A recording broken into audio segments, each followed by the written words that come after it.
Merry meet everyone and welcome to my channel. Today I thought I would show you how to do some cold infused lavender oil. Now lavender oil has got lots of benefits. It reduces anxiety, stress, depression, insomnia. It can deter pests like mosquitoes and flies. It helps to heal damaged skin and heal wounds. So if you've got rashes and burns and bites and stings and eczema, you can use it on that. You can bake with it, and you can use it on your face to give your face lots of moisture and goodness. So depending on what you want to use lavender oil for, depends what carrier oil you use. So obviously if you're going to use it on your face, you need to use an oil that you know is not going to give you an allergic reaction. And if you're going to use it in cooking, you need to use something that's food grade. So what I'm going to use is some extra virgin olive oil, because I reckon I can put that on my face, on my skin, and cook with it too if I want to. And I have some lavender, dried lavender. You can use fresh lavender, but I had this. I have got lots of fresh lavender in the garden, but I'm going to use dried lavender. So there's different ways you can use it. Some people say to fill the bottle up and then cover it. So that's the way I'm going to do it. Some other people say 30 grams of dried herbs to a cup of oil. It's up to you how strong you want to make it. So the first thing I'm going to do is put some, oh, you've got a good view there, I couldn't find a jar with an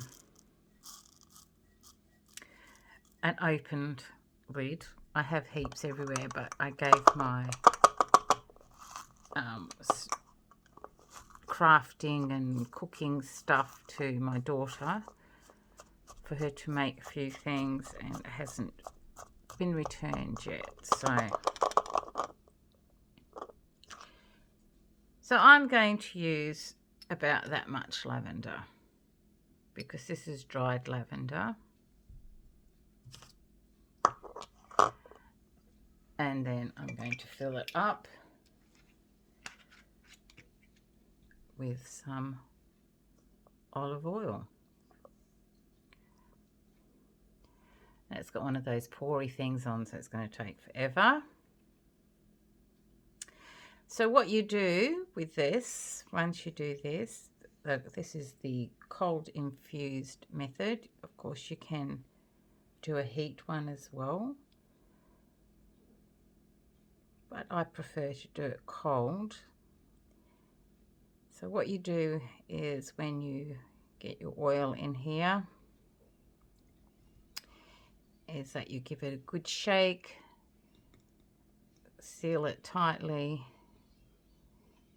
and put it on the window ledge or in the sun somewhere for 2 to 3 weeks, giving it a shake every now and then to let it infuse.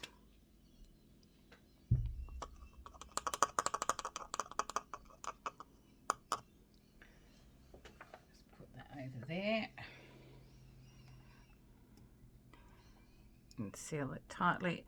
And I only make small jars of this because it doesn't really last that long. You don't want it to go rancid. So the idea is that when it's infused enough for you, that you strain it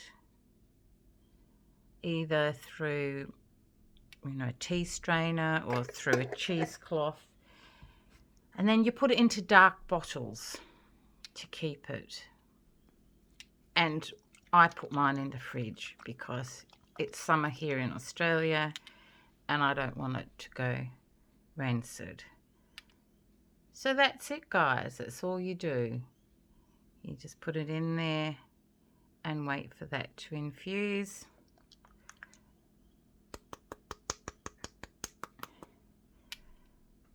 And that's how you do just a lavender oil. So this one, because I've used a extra virgin olive oil, I can use this for a lot of things. I can use it for cooking, on my skin, on my face, for burns, and most people aren't allergic to olive oil. But I suggest if you're going to make it for a specific reason, you make sure that the oil that you're using you're not allergic to. It's not going to cause a reaction. So you can use, almond oil, jojoba oil, coconut oil. The only problem with coconut oil is it tends to go solid at room temperature. But just make sure that, you're not allergic to it. So this is going to go and sit on my kitchen window for 2 or 3 weeks until it's infused. And then I'm going to strain it and put it in some dark bottles that I keep around. And, if you get oils, like I get a lot of essential oils, they always come in dark bottles, so they're really good to use. So make sure you label it so you know what it is in your dark bottles, of course. So thank you very much for watching. I hope you all have a blessed day, and until next time, merry part.